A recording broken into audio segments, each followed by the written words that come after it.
Kapag tayo po ay naglalakbay bilang mga Kristiyano, Katoliko, mga magkakasama.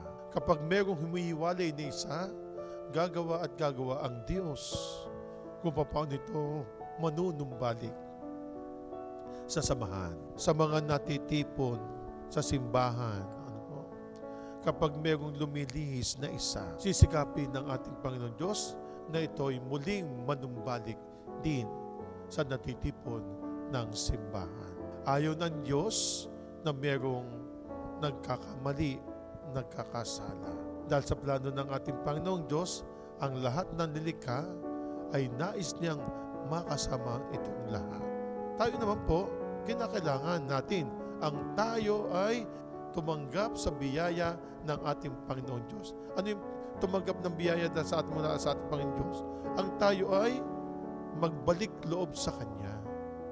Ang tayo ay tumanggap ng biyaya ng pagbabalik loob sa ating Panginoon Diyos.